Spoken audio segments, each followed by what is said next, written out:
Is homeschooling really the best option? Stick around, that's what we're going to talk about today. Hi, I'm Rebecca with the Parent Teacher Bridge, where you can find the ideas and resources you need to empower you to become your child's most influential teacher. Today, I'm talking about homeschooling. Is it really the best option you have for education? Well, before we get into that, be sure to click like and subscribe, but most importantly, leave me a comment below. It can be a question, it can be a comment, it can be advice or something you even disagree with. Just leave a comment below. There's a lot of emotions about the way people choose to educate their children. And saying that, I fully realize that not every child has the same home life or the same circumstances. How is homeschooling superior? Yeah, I said it. Homeschooling is superior. It is the best option. And let me tell you why. Number one, your child is safer. Remember, we're talking about you here, the person watching this video. Yes, your child is safer. Safer from what? Well, here are a few things: safer from bullying, safer from teacher abuse, safer from intruders, safer from peer pressure into unhealthy habits, safer from indoctrination of another adult who may have opposing political or religious views from that child's family. Number two, homeschooling is superior because the parent chooses the curriculum that works best. Homeschool is not standardized. Now, I can name a few tutoring parents right now who are super frustrated at the way that math is being taught at their child's school, and their child seems to be in just this ever constant struggle just to keep their grades afloat with the way this math is taught. And if they could just see, if they choose to homeschool, they can choose a math curriculum that doesn't really teach math that way, and they can still raise successful adults that have good number sense. They can work real world math problems and understand how to apply these different operations and algorithms and all of that without getting super confused. Now, in this modern age with technology, a homeschool parent even has the opportunity to enroll their child in some sort of online co op, school tutorial, get a tutor. There are even some homeschool curriculum options where the child can log in online, interact with the teacher there, or even just have DVD lessons that explain the math for each lesson, and then the parent can rewatch it with them if the child does not understand. There's just so many options. So, if you are interested in homeschooling, check out my survival guide for the new homeschool family. I will leave a link to that in the description below. With homeschooling, you get to choose your child's curriculum. Now, it can be overwhelming to look at all the options because there just are so many. Nevertheless, you get to choose. The third reason that homeschooling is superior is that the education is customized for each child. So instead of a situation where you have this classroom full of students and they're all taught the same way, um, with the same materials, you can actually customize this for your child. So if something you used worked for your 10-year-old, but it didn't work for your 8-year-old, you can do different options there. It's not like a factory mentality. It's so much more customized because even if you're a parent with 7 kids, that's fewer kids to teach than what a teacher has in a classroom full of 25 or 30 students. And you, the parent, probably don't have 7 kids that are all the same age. Therefore, you can have times where one child is helping another child learn how to do something. This is kind of like how the one room schoolhouse used to work, right? Where you could delegate different things to the children and they could help the younger kids learn. Here are a few ways that some homeschoolers customize. If your child works best in the morning, you can wake up super early and work on schoolwork then. If your family does a late night activity, you can choose to sleep in the next day and adjust your schedule. If travel is involved, you have flexibility on when you do school. and where you do school. If your child needs or wants more time in a certain subject area, you can give that subject area more attention, at least for a while, and then change up the schedule later. You have the ability to do that. If you recognize that your child has specific strengths that you think would help them in their career one day, you can foster those skills and expose your child to more opportunities related to those skills so that they can be better prepared to have a career one day. And they might even get to start their career before they graduate high school. Number four, you choose the socialization experiences for your child. I know a lot of people say, well, what about socialization? Honestly, I've never really had anybody say that um, to me regarding my children. I live in a fairly homeschool friendly part of the country. But I know that is something that is said amongst family members sometimes that have their doubts about homeschooling. But in reality, we're all getting socialized based on who we are around. And I can't tell you how many times I've heard parents wish that their child wasn't in class with a certain group of kids or another certain student, and they have like no control over that whatsoever. But you do have some level of control with who your child socializes with when you homeschool. You can do activities with a homeschool group where you have some other like minded people who share some of the same values. You can find diverse groups in homeschooling too, because remember, all the families are different. They're coming from different ideas, different backgrounds, maybe even homeschooling for different reasons. Not everyone homeschools because of their beliefs. Some people homeschool because of the flexibility. Some people homeschool because their child was struggling in a certain area and they needed to kind of put on the brakes and get that taken care of instead of just moving from grade level to grade level through the school and not getting any help.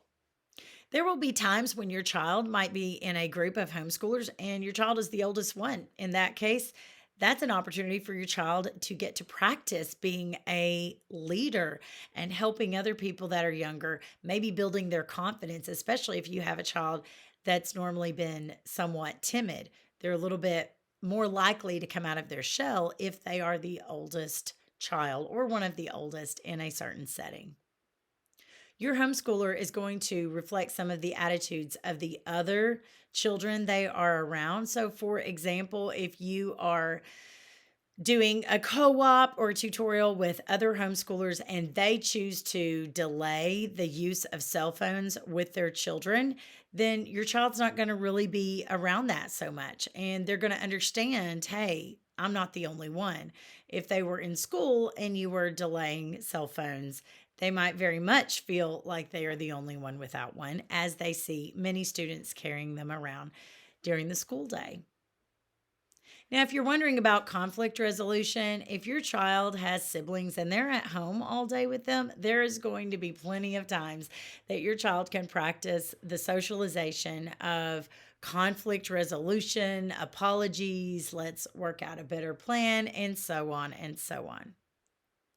Now, when I was growing up and my classroom got too talkative, our teacher would say, "Now we're not here to socialize."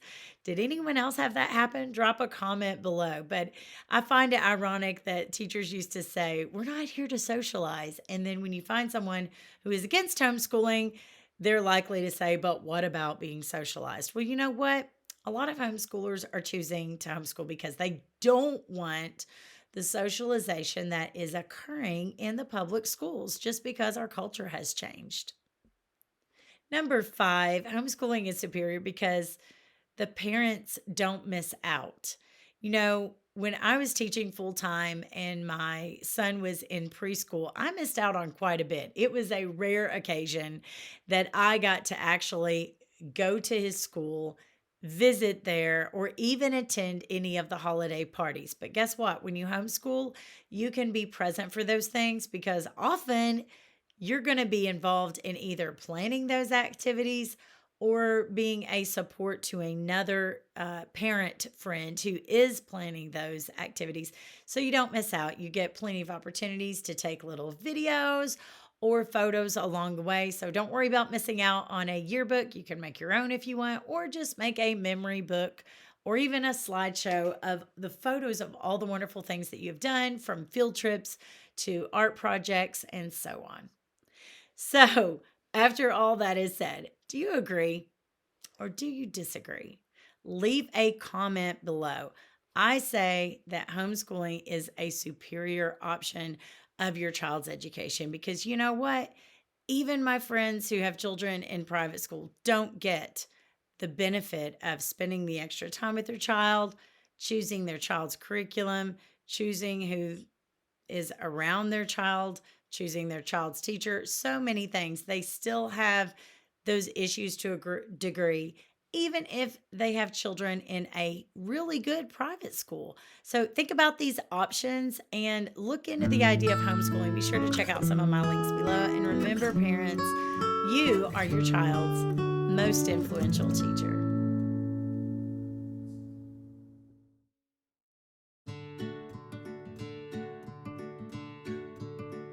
So, my disclaimer is this. Are there some children in homes where, the parents probably are not involved at all? Yes, of course. And those children might actually learn more book learning in a traditional school setting than what they do at home. That doesn't necessarily mean they won't learn anything at home, because we all have our strengths as parents. But I do acknowledge that. But you know what? You are not one of those parents. Your child is not one of those children, because you're watching this. So I'm speaking to my audience. But let me just say this, and that is homeschooling never really looks the same. It does not look the same from one family to another family. We all have different homes. We have different children. We come with different resources. It all looks different. And furthermore, it will look different for one homeschooling family from this year to that year. Circumstances change, babies are born, different jobs occur, all kinds of changes. Now, teachers are often taught about something called Maslow's hierarchy of needs. And they're taught this so that the teachers can be encouraged to care for their students and realize things like, if the child did not get good rest the night before, this may be why they're acting out. If they didn't get fed properly at home, this may be why they are acting out. And they need to know that they are supported at school and cared for in order that they learn. Well, based upon that, home would be the best place for a child, because they are cared for, they are fed, and they are loved. And remember, who is my audience? It's these parents who are careful about their child's education. They love their child. They're taking care, taking time to watch this YouTube video. Now, oftentimes, so many teachers see situations from children who do come from neglectful or abusive homes. And it can be easy, if they're exposed to a lot of that, for the teachers to feel like the home is the hostile place. But that's just not true for every child out there. And you need to recognize that the parents do still have an option of homeschooling, and that it is a safer place than school. So you need to keep in mind that if you are making judgments on homeschooling, that based on someone you know or some experience that you have had, that it always looks different. So it's really difficult for you to make one judgment based on one person and their experience. Now, despite what you may have heard, teachers generally do not get to choose the curriculum they are using in schools. When I was a teacher and textbook adoption time came up, we would get to go usually to the library and see all these choices for textbooks. And we would fill out a little form and we would write which one we liked the best, what was our second and third choice, and why. And the forms were supposedly turned into someone. But you know what? none of the teacher favorites ever got picked. Someone else in some office somewhere got to choose the curriculum when all was said and done. And I've even worked at some schools where some curriculum that the teachers really loved, that was user friendly and that worked for the students, were actually taken away. Yes, I mean, someone from the office had to go door to door to collect that. I remember this well because I was the teacher who didn't have the curriculum because I was the newest teacher and it was a growing school. But there was a certain English grammar book that they called the cat book. That was its nickname because it had a picture of a cat on the front.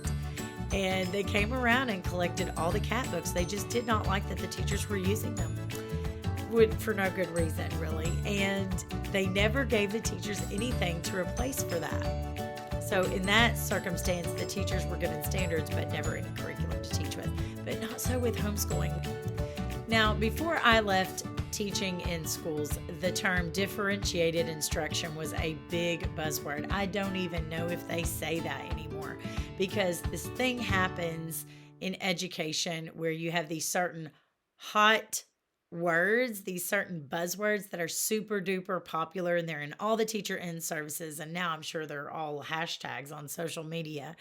And it's just the popular thing of the day. Differentiated instruction meant that you were able to accommodate and modify things for the different types of learners or different specific learners in your classroom, and you had some level of customization. But the prime differentiated instruction is when you have homeschool because you can customize for each and every child.